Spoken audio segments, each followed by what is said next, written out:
Hello my creators, it's Kayleen at Brushstrokes. Just wanted to do another video for you. Do a little step-by-step tutorial on wood burning.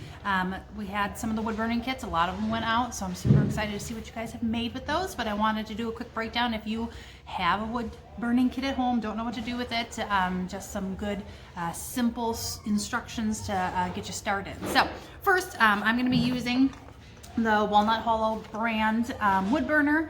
So this one, just the real simple basic starter kit, is a great way to get yourself into wood burning. And then I'm gonna turn you down here to see what I got going on for my setup. So we're gonna be doing it on a simple, nice, small 5x7 piece of basswood. That's the best kind. It's really soft, best kind to work with, but lots of things you can wood burn on, like wooden spoons. Very fun, unique way to give somebody a personalized item. Can have some of these raw wood basswood planks, so they have the bark still on the edges. This one has a little leather hanger with it, which is kind of neat. Small little pieces of wood. Want to show you a couple things that I've created already too, so you can see having images on there, wood burning step by step for a portrait. I have one done here of a horse. I have a little tiger. This guy added some white colored pencil to, so it kind of brightens it up a little bit, so it's kind of a neat little thing. And then I did a freehand, so all the last three I used stencils to outline. This one I freehand a little flower on there. And then you can also wood burn on like a thicker, good quality paper. So I wanted to show you that option as well. I did the dragonfly on here. So it's just a thin piece of paper you can work on. So just something fun to start off with if you're a little scared to jump into the wood pieces. But I always suggested when you first start, find a simple piece like this for your basswood to start to learn the techniques and the weight and how heavy it is, like meaning when you start to apply pressure, how deep the line goes and how dark it gets from using your wood burners. Go really slow, really simple. Test out the different tips that you have in your kit, which this one comes with 4, one that's in there on the top, and then there's 4 additional ones you can see that come with your kit. So another thing is nice to have if you want to freehand, like the little sunflower, you can freehand easily draw something if you want, or just go with the wood burner. You don't need to have anything on there. But if you want to have a design pre-done, I'm going to get this one on there today so you can see. You want to have a piece of transfer paper. So this is graphite paper. So you have a shiny side and then a dull side. You want to make sure the shiny side is down when you're starting to trace your image onto the wood. So I'm going to take this shiny side down, just place it on my piece of wood here, and then you take your image and all you do is just kind of find your placement. If you want to tape it to it, you can, but you just have a nice, like I'm trying to find the middle of my board here. And then just take either a pen or a pencil. It doesn't necessarily, if it's a pencil, it doesn't have to have a actual graphite tip on it, because all you're doing is tracing. You're adding pressure to push the image from this piece onto the wood. So do not use your wood burner at this time. You're just going to be transferring the image with a utensil. So it could even be just something firm like a stick or something like that. So you just take this and you just go around your image, and if you want to take your time and you know, work on all the little details, like especially when I did the portrait, I took the time to work on the details around like the nose and the eyes and all that. So I just want to show you super quick how to do that, and then it transfers the image, but magical, super fast finishing. Ta-da! I had it done on the other side already. So for this image already on there, so it's the same as the horses. I just had done it beforehand. So you just have this as a guide. If you end up not wood burning on those individual lines, you can erase them with like a nice kneaded eraser or something like that, just to remove the excess, or you can sand it down a little bit afterwards. If you're using a wood that's dry, that's not store-bought or kiln dried, you just want to, you know, give it a nice soft finish with some sandpaper before you start. And I personally am going to be using both of these. So I have two plugged in right now, and I put two different tips on that are both in your kits. I like to use two, but that does not mean it's required. I just like to have 2 different tips on there ready to go, so as I'm working I can just transfer back and forth between the 2. But if you only have one and you need to switch tips and you don't want to wait for it to completely cool down because it takes a very long time, you can use something like this after you turn off the wood burner. Use a little needle nose plier and then you can grab a hold of this, twist it off, and then make sure you place this in something that's not going to melt. So make sure you put it on like a ceramic bowl or something where it's not going to roll away or burn you. So just be aware of your surroundings as well. One thing I've learned is never like have your wires for your wood burner go where your pets like to run, like behind a couch, because they can grab them and it whips across the room. So just be very careful of that. Okay.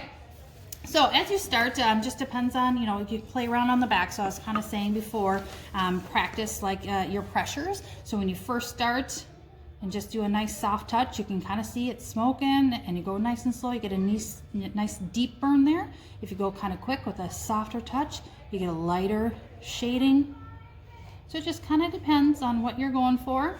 The angle of your pressure also makes a big difference. So that was on its side where I could use this angled portion. If you go straight up and down on this guy, you can get a nice, soft, clean, sharp line on there. So it depends on the particular tip you're using and the angle you're using it on. So when I start, you don't have to do a real deep outline, meaning you don't want it to have like this sharp, really harsh outline all the way around it. It's best to just do a nice soft touch on all the outlining as you go. But the spots that you know are going to be really deep, like on this one, the manes and the tails can be really deep. And this was a very simplified design, like a silhouette of it. But if you have something that you want a lot more shading and detailing like this, you're going to want to do a nice light touch and start to work on shading. But start with something simple that you can work with.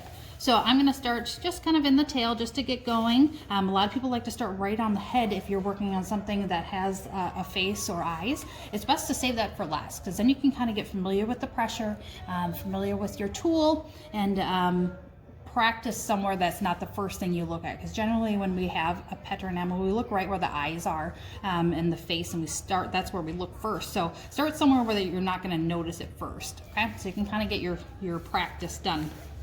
So just get in a nice comfortable position. You just hold it like a pencil, really soft touch. You're gonna go slow for quite a bit of it, unless if you need a very light, quick shading.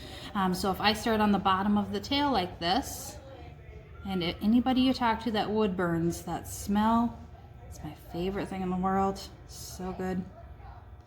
If you are in a not very well ventilated area, it's probably not the best to wood burn there. You want to get somewhere that you can have either some fan or something blowing the air around, so that you're not inhaling just this. So it's good to get in an area that is a little more ventilated. So I'm just taking the time to give a nice outline on the back of this. I know I want the tail pretty dark, so on my image, which I'm going to be trying to copy this, where my image has a really deep, just solid black, and it has a really harsh outline, which is okay, because I want to keep a nice simplified look for this first one. You can go a lot slower, get a deep, dark line to it, and just take your time as you're filling it in. But like lots of little swirls like this will give you a little bit of a even pressure application. If you just kind of press hard and drag your line, you're gonna have these deep grooves in the wood, because it is a softer wood. So just be aware of that.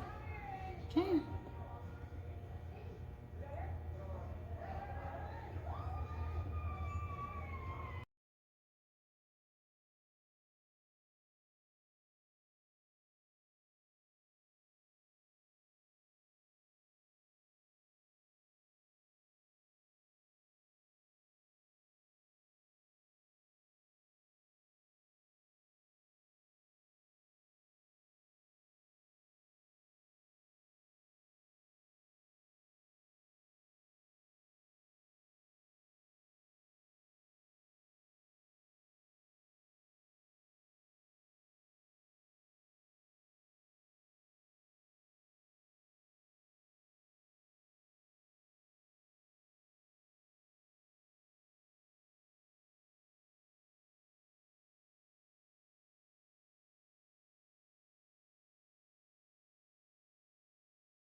you guys, there is my finished horse wood burning.